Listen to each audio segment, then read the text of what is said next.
സീതാറാം യെച്ചൂരി ഓർമ്മയായി എന്നറിയുമ്പോൾ ദില്ലിയിൽ നല്ല മഴയായിരുന്നു. അത്ര പതിവില്ലാത്ത മഴ. കാലം തെറ്റിവന്ന മഴ പോലെ മനസ്സു പിടഞ്ഞാണ് പ്രിയ സഖാവിനെ AKG ഭവൻ യാത്രയാക്കിയത്.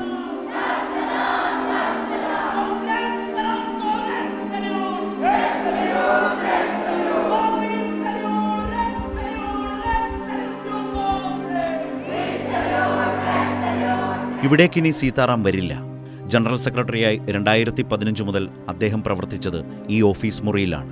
അസുഖബാധിതനായി ആശുപത്രിയിലേക്ക് പോകും മുൻപ് അവസാനമായി വായിച്ച പുസ്തകങ്ങൾ കാണാം. യെച്ചൂരിക്ക് ജീവിതമെന്നാൽ പാർട്ടിയായിരുന്നു. അവസാനമായി വായിച്ചു തീർത്തു മടക്കിവെച്ച പീപ്പിൾസ് ഡെമോക്രസി ആ മേശപ്പുറത്ത് ഇപ്പോഴുമുണ്ട്.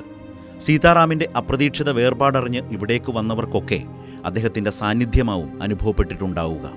മികച്ച മാർക്സിസ്റ്റ് സൈദ്ധാന്തികനും രാഷ്ട്രീയ തന്ത്രജ്ഞനുമായ സീതാറാം അസുഖബാധിതനാകുന്നത് പാർട്ടി കോൺഗ്രസിനായുള്ള രാഷ്ട്രീയ പ്രമേയത്തിൻ്റെ കരട് തയ്യാറാക്കുന്നതിനിടയിലാണ്.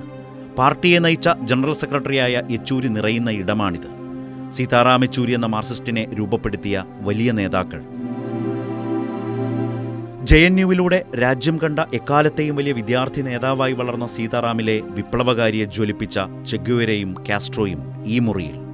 ചെഗ്വേര ഫിദൽ ചിത്രം കണ്ടപ്പോൾ വായിച്ചറിഞ്ഞ സീതാറാമിൻ്റെ ക്യൂബൻ സന്ദർശനത്തിലെ അവിസ്മരണീയമായ അനുഭവമോർത്തു. യുവനേതാവായിരുന്ന കാലത്ത് സീതാറാം പ്രതിനിധി സംഘവുമായി ക്യൂബയിലെത്തി. സീതാറാമിൻ്റെ വ്യക്തിത്വം ശ്രദ്ധയിൽപ്പെട്ട ഫിദൽ കാസ്ട്രോ വിമാനത്താവളത്തിൽ വെച്ച് യാത്രയാക്കുമ്പോൾ ഒരു പാക്കറ്റ് ഹവാന ചുരുട്ടാണ് സീതാറാമിനായി കരുതി വെച്ച് സമ്മാനിച്ചത്. ഉപഹാരം നൽകി ഓർത്തുവെക്കേണ്ടയാളാണ് സീതാറാം യെച്ചൂരിയെന്ന് സാക്ഷാൽ ഫിദൽ കാസ്ട്രോയ്ക്ക് തന്നെ ബോധ്യപ്പെട്ട കൂടിക്കാഴ്ച. പാർട്ടി ജനറൽ സെക്രട്ടറിയായി 9 വർഷം ഉപയോഗിച്ച ഈ ഓഫീസ് മുറിയാകെ സീതാറാമിൻ്റെ മരണമില്ലാത്ത ഓർമ്മകളാണ്. പ്രത്യയശാസ്ത്ര ദൃഢതയോടെ വർഗീയ വിരുദ്ധ ഇന്ത്യൻ രാഷ്ട്രീയത്തെ നയിച്ച സീതാറാമിൻ്റെ വേറിട്ടൊരു ചിത്രവും ഇവിടെയുണ്ട്. ഡോക്ടർ മൻമോഹൻ സിംഗിനൊപ്പമുള്ള ചിത്രം. 1ാം UPA സർക്കാരിൻ്റെ മുഖ്യ സംഘാടകനായി സുർജിത്തിനും സോണിയയ്ക്കുമൊപ്പം പ്രവർത്തിച്ച സീതാറാമിനെ ഓർമ്മിപ്പിക്കുന്ന ചിത്രം.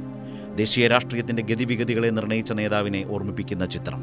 ലോകത്തോട് വിട പറഞ്ഞിട്ടും യെച്ചൂരിയുടെ മരണമില്ലാത്ത ഓർമ്മകളാണ് AKG ഭവനിലെ 2ാം നിലയിലെ ഈ മുറി. സീതാറാം തീർത്ത രാഷ്ട്രീയ ലോകം മുന്നോട്ടു പോകും. സീതാറാമിലെ മാർക്സിസ്റ്റ് ഒരുക്കിയ രാഷ്ട്രീയത്തിലേക്ക് യുവത കടന്നുവരും. ബാക്കിവെച്ച പോരാട്ടങ്ങളെ അവർ മുന്നോട്ടു കൊണ്ടുപോകും. ശരത്ചന്ദ്രൻ, കൈരളി ന്യൂസ്.